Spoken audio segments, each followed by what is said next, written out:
Dear Princess Celestia, I feel compelled to address you by your title, as this will be the last day you hold it. Perhaps that is presumptuous to say, but we shall soon see. In any case, your history of enlightened leadership entitles you to some explanation. For your own reference, and so that you will recognize me, I shall describe my species.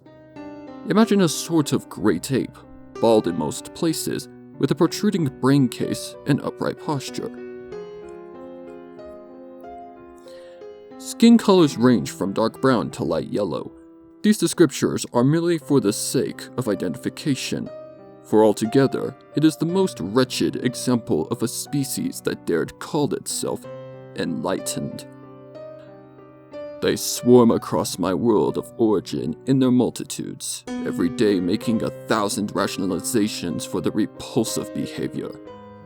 Whereas an individual may have one or more useful talents, the ape creature's talent for convincing himself of his non-existent virtue is universal. Since I was born into the world of these wretched persons, they have plagued me with petty torments. Worse, they have tried to taint the purity of my mind with temptations to partake of base indulgences. It is one thing to practice deception, lustfulness, and so forth.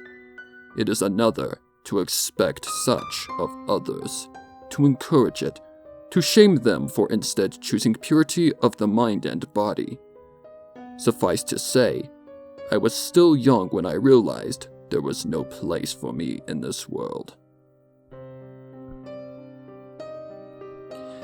Therefore, I decided to find my way to another. You may already know that there are many universes beyond your own, as well as means to travel between them. In secret, I worked to find a way, utterly withdrawing from public life and self-financing my research by using advanced technology to work from my home. The task seemed impossible for one man, and many times nearly despaired. But small breakthroughs foreshadowed the great success that arrived after some 2 decades of work.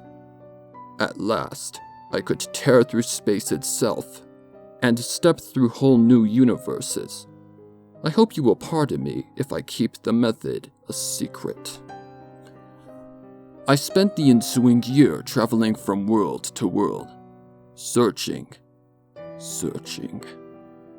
My new home must be pure, for I have endured mortals' flaws quite long enough. But with each visitation, I grew more discouraged. On one world after another, the inhabitants were lustful, avaricious, and petty as those of my nominal home. Sometimes they hid these things, and I would almost grow hopeful. But wickedness cannot hide forever, and in the end, I always saw a fit to move on. One day, I discovered a land untainted by anything like the naked primates. Here, fantastical inhabitants used metaphysical powers to rid themselves of scarcity, and could spend their lives in honest labor and simple joys if they so chose. If only they would always choose so, this world would be perfect. It was then I realized, if I could not find a perfect world, I must make one. On my first journey to Equestria, I found myself overwhelmed with wonder, and narrowly escaped being seen. Here was a land I never would have thought existed except in fairy tales, one of peace and simple harmony, despite the worldly ignorance of its general public. And what a public! With ease they performed feats of strength, flight, and alchemy impossible for the ape creatures on my world of origin.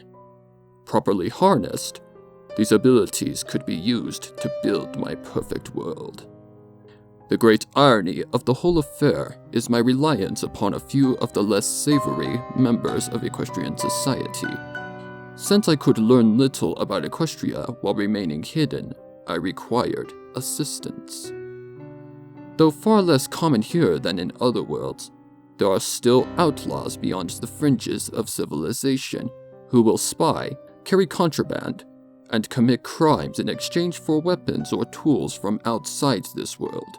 It will perhaps seem ungrateful of me to remove them in the end, but a perfect world has no place for such persons.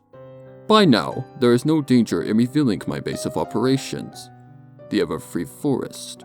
Here, you begin to see evidence of my genius, as who would think to hide his camp in a dangerous wilderness?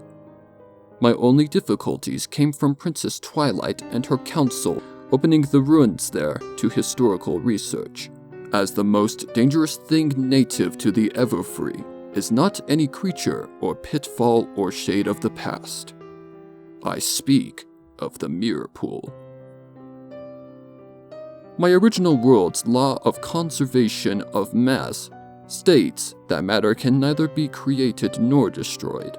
If the pool does not break that law, it at least bends it. For it seems there is no end to how many copies may be made. The only limit is how much space there is to hold them. Further, the pool does not merely add to the number of copies, but multiplies them when copies are tasked with immediately copying themselves when they emerge from the water. Thus, in a single hour, one copy can become hundreds. Crucially, they are not produced in the nude. Everything they carry is copied as well, down to their pocket lint. You must not forget this detail. Early experiments with the pool nearly proved my undoing, for while the duplicates it produces are easily manipulated simpletons, their herd-like behavior is dangerous in unskilled hands. At length, I was able to create hundreds of copies and erase them in increasingly shorter time frames. I have by now grown quite good at it. If you have read this far, and my calculations are correct, we will meet soon. I sent this letter by special messenger so that it would arrive at exactly 3 o'clock in the afternoon, which I understand is the time you set aside for correspondence. I marked it urgent and confidential so that you would read it first.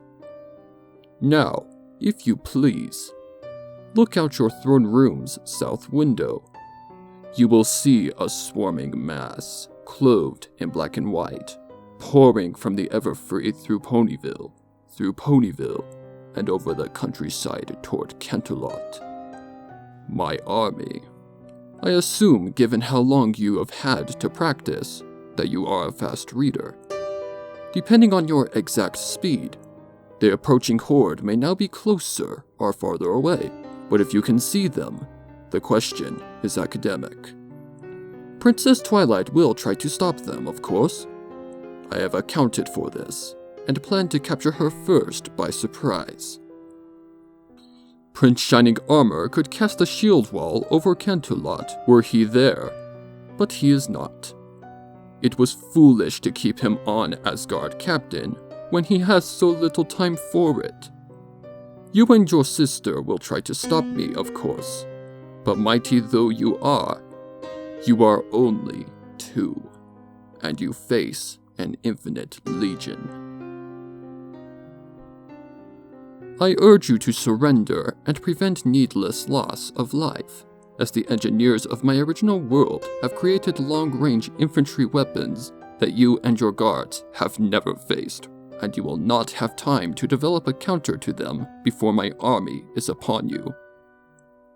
As the pool copies what its user carries, one of these weapons soon turns into tens of thousands.